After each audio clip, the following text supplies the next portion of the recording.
And round one is underway.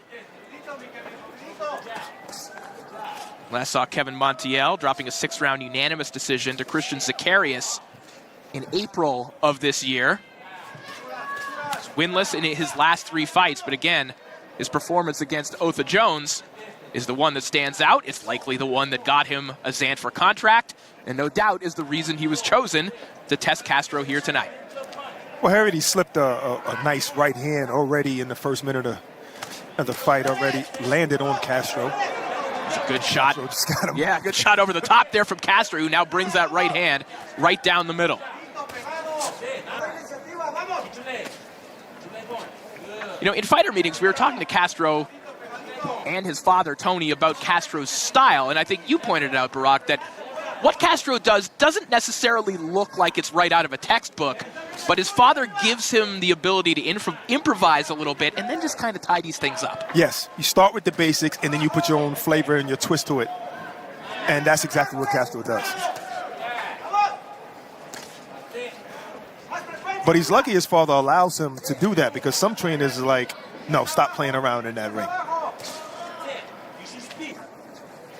Well, it certainly worked for Castro in the amateurs and has thus far in the pros. We mentioned the trophy case at the Castro family home, full of amateur championships, national championships, world amateur championships. I think he's smartened up since the time he was dropped in the second round a couple of fights ago, because even though in that fight he took over and he won every single round, you know, he knows, you know, fooling around a little bit too much, leaving his hands down a little bit too much, putting his head out there can get him clipped. Of course, that fight against Julio Madera a couple of fights ago, as you mentioned, he was dropped and, you know, responded well. And he was telling us about that moment. He said that what was going through his mind at that point, he just said, don't worry about it, lose the round. The round's already gone. Don't worry about it. Let's get back to the game plan. I love that he said that. And I think he's such a young guy, you know, 23 years old, thinking like that. That shows what his father put inside him. I wish other fighters would think like that. Lose the round. Relax the ego. It's okay. Come back better the next round. Good combination there from Castro a moment ago. A double left hook to the body. Finishes the combination with those jabs that have been landing at will thus far. There has been some good work from Montiel to the body as well, but Castro just continuously popping the head back of Montiel with a nice stiff jab. And that stiff jab was from the southpaw position and switched right back to orthodox. Good start from Marc Castro. Some good action here in the opening round. O'Reilly Auto Parts is the ultimate one-stop shop for all your automotive supplies. Everything for your vehicle in one convenient place. That's O'Reilly Auto Parts.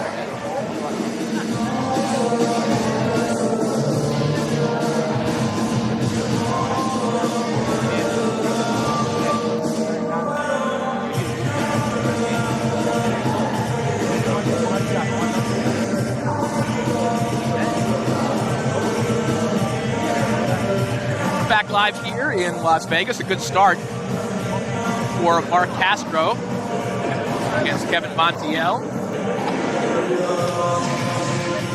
Coming up next here on Before the Bell, it'll be Diego Pacheco and Enrique Collazo. No doubt plenty of people tuning in to see Marc Castro. Big social media following, a good friend of Ryan Garcia's as well, who Castro tells us gives him Instagram tips all the time. Yeah, well, he learned from the best. Ryan Garcia, social media king.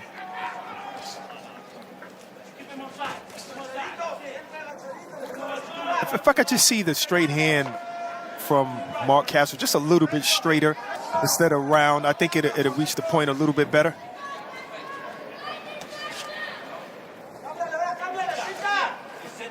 I mentioned the new promotional contract for El Conan, Kevin Montiel.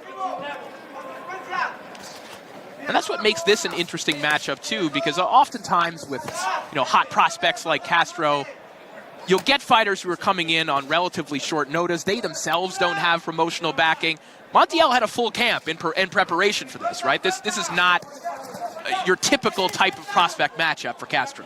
Yes, that's why I love tonight's whole incredible lineup, how everybody's matched up perfectly. These guys came ready. We definitely seen that in the last fight. An overhand right there connects from Castro. Good volume from both fighters here in round 2. Montiel getting back to the type of style we saw from him against Otha Jones the third, and you just saw a nice left hook from Montiel as Castro now goes back down to the body. But Montiel kind of got away from that hyper-aggressive style in his 2 most recent fights, particularly against Christian Zacharias. It looked like he was trying to be a little bit more of a compact technical boxer. But now Montiel back to his old ways. Castro certainly dealing with it quite well, though.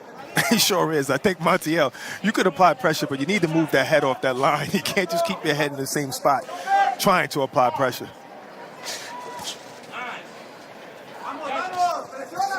That jab is really crisp by Marc right now.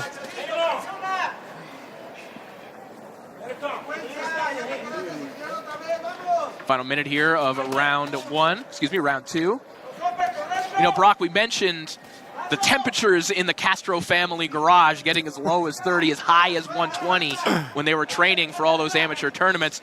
Apparently one Christmas, which they didn't skip training on Christmas, by the way. It got too cold, so they had to train in front of the Christmas tree. That's how dedicated Castro was during his amateur career. Wow, you're talking about gifts, stepping on gifts, breaking gifts. Montiel looking for a right hand. Castro meets him with a nice counter left hook.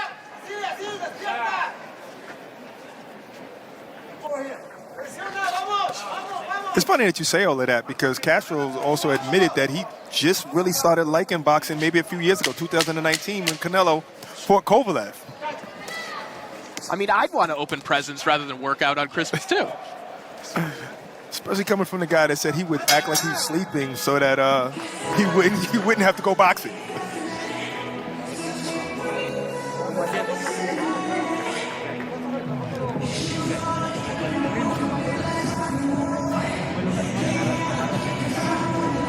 Blood here.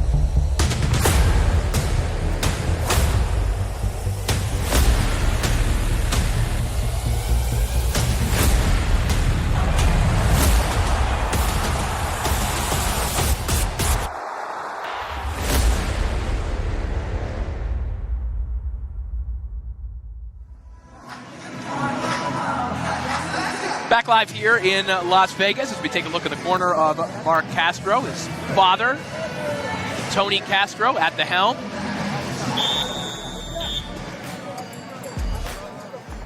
Looking to improve upon his undefeated 7-0 record here on our live prelims from the T-Mobile Arena. Round 3 begins. Kevin Montiel using the strategy of attrition, basically. I mean, he's hoping to get to the inside and kind of grind Castro down. But Castro's just been able to stand at mid-range, basically, and meet him with almost everything he wants to throw. Yeah, I think Mendoza's taking, Montiel is taking too many shots, you know, coming in face first, trying to get his shots, but he's getting picked off mid-range, like you said.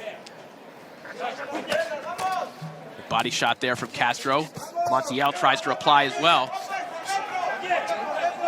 And this is something that we've seen from Castro throughout his pro career. He's not afraid of these exchanges. In fact, I think he welcomes them because he thinks he's going to come out on top. Yes, I believe he trusts in his chin. And also, when you've already been knocked down and you've gotten up and you took control of the fight, that says a lot. That gives you a lot of confidence to move forward.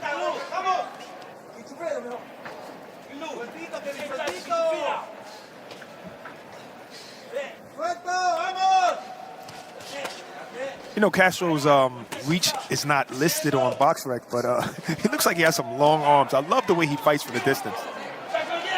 He's throwing those shots from down the block. He certainly has good proportions, and it's interesting. You mentioned the long reach, but Castro bends at the waist. He leans in to some of these exchanges, and it's almost, it gives you the impression that he's not quite as long as he is. That's a good point, and coaches will tell you never do that. You never, put your chin past your knee, and it looks bad, but we know Montiel is not capitalizing on those mistakes. Castro looking for a chopping right hand. Found an uppercut up the middle a moment ago as well. There's a nice shot from Montiel over the top. Less than a minute left to go here in round 3. And Castro briefly switches southpaw, eats a right hand, says, well, forget about that. Let me go back to where I'm better at. I think Montiel's still in this game, and as long as he gets in there, I think he needs to implement a jab, you know, and that's the thing. He's just throwing these hooks, trying to get inside. One major consideration here is that although Castro last time out against Pedro Vicente trained for an 8-rounder and was originally scheduled for an 8-rounder, it only wound up being a 6 because it wound up being a swing bout. This is a true 8-rounder, so this kind of tempo being cut by Montiel, although Castro is getting the best of these exchanges, you do have to ask the question, what does this look like in round 6, 7, and 8? That's a good question, especially in that fight against Pedro. I thought Castro kind of, got a little gassed, maybe caught a second win, but he was showing that it was a little bit tough just doing those 6 rounds.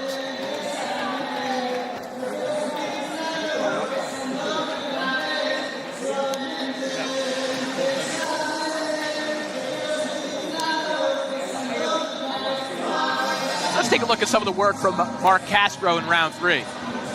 Went to the body with a nice right hand. Kind of got grazed by that right hand from Montiel. Good left uppercut from Castro, and he got caught in the end of that right hand by Montiel.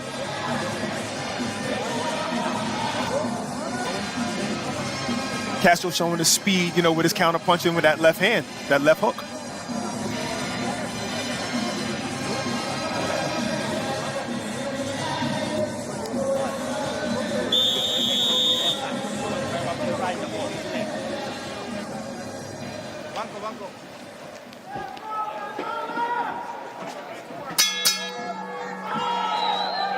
Round 4 underway. We saw the very obvious hand motions from Montiel's corner. Clearly, they want him to work up the middle a little bit. Use those uppercuts because you see the posture of Castro, who willingly likes to lean in. That's how he fights. Perhaps there's a lane there for Montiel. Yeah, but that uppercut that they're talking about, when it's available, would be a counter shot. And Montiel has to show that he can do that. Uh-oh, that was a right hand on the top of the head. That's illegal. And pretty boy Tony Weeks says, stop that, Castro. No hammer fists. And we're back to the action. But that's a good point, Brock, about the counter shots from Montiel. When Montiel has faced opposition that isn't as good as Marc Castro, one thing he has done well is kind of slip to the outside, land a left hook to the body. Counter left hooks are typically his game. Did sneak one in there just a moment ago. Yeah, but you know what it is? It's that Castro is just very good at distancing, and he's taking that away from Montiel. He's not giving him that. But one thing I can say is, yes, what you said earlier, Castro is leaning in, and that's where the uppercut is available.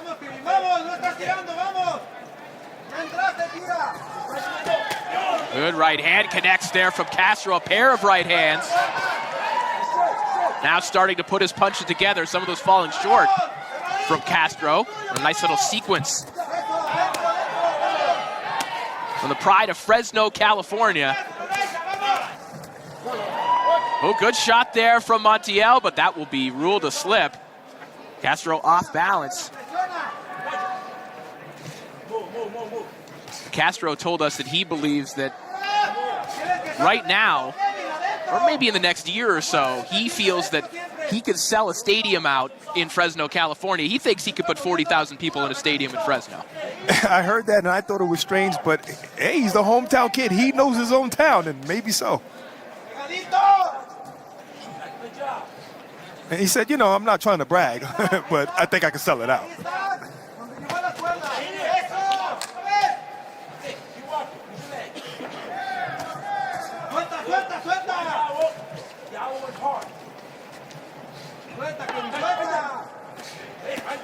Montiel still trying to march forward here, trying to find his way onto the chest of Castro where he can bang away to the body. Again, it's that deceptive range we keep referencing from Castro. He gives you the idea that he'll meet you forehead to forehead, but then he steps back with a right hand just like that one. And that was a straight right that I said I was looking for. That was very nice and on point. Oh. Good shot there from Montiel, but Castro replies right away with a shot that has hurt Montiel. Montiel on wobbly legs, right at the bell.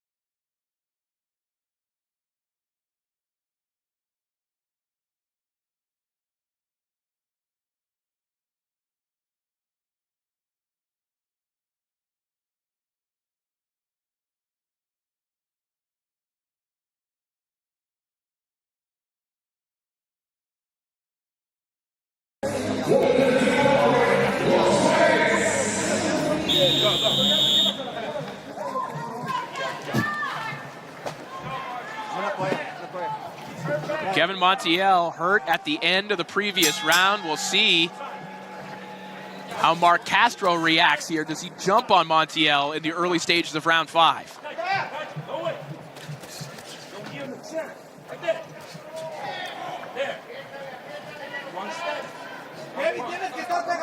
Castro 5 knockouts thus far in his pro career. Now hits Montiel with another right hand as he's looking for number 6. I just think Castro's a smart fighter, man. He's going to the body, trying to get Montiel to drop that hand so he can get that overhand right again.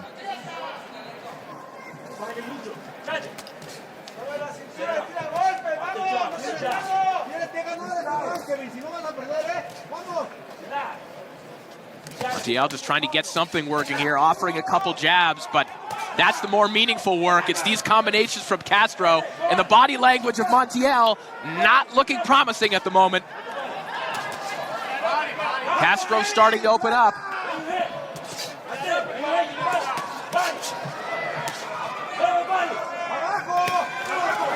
Crowd members here early at the T-Mobile Arena starting to get a little more vocal as they're sensing that Castro might be on the verge of knockout number 6. Montiel really starting to wear down, again complaining about a shot behind the head. He is not getting hit behind the head. He's just trying to, get a way out. That's it. He's getting hit in a lot of places. That may be one of them, but a beautiful uppercut, and that is it. Wow. What a shot from Marc Castro. Protect yourself at all times. Stop complaining to the ref. He was already showing he was hurt throwing wide shots, but let's just hope he's okay. Now our thoughts turn to Kevin Montiel, who has yet to move after a vicious uppercut knockout by Marc Castro.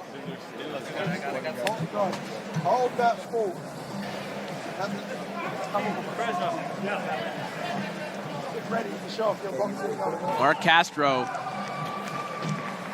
a little muted in his celebration as we wait to see that Kevin Montiel is okay. Now you hear the crowd starting to liven up. But what a shot from Marc Castro. And that one will look good on his Instagram, Barack. Absolutely. I know it's early in the night, but that sounded like there's a crowd out there. I mean, that might be knockout of the night regardless of what happens. Oh, man. He slipped that perfectly placed punch in there and got him out of there. What a way to try and steal the night.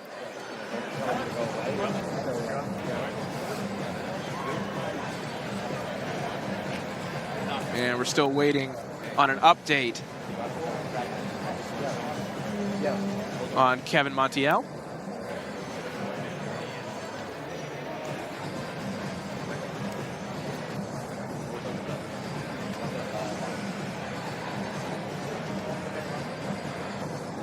And you see Eddie Hearn, the promoter, obviously thrilled with what he saw there, and we are thrilled to see this. Kevin Montiel back up on the stool after a scary, scary knockout from Marc Castro. Certainly a big statement from Marc Castro. Oh, wow, what a shot. An absolutely beautiful uppercut, which we'll take a look at in just a moment. You see Marc Castro bowing down in prayer and out of respect for his opponent. And here we go. Let's take a look at it. Oh, right into it. Uppercut. Let's see it from a different angle here. Kind of slipped the jab, stepped in, right uppercut, put him to sleep. Slipped jab, uppercut. There you go. Well, that's how you draw it up in the gym. They don't always land that way. Yeah. But that is as perfect an uppercut knockout as you're going to see. It was a lazy jab by an opponent that was already hurt.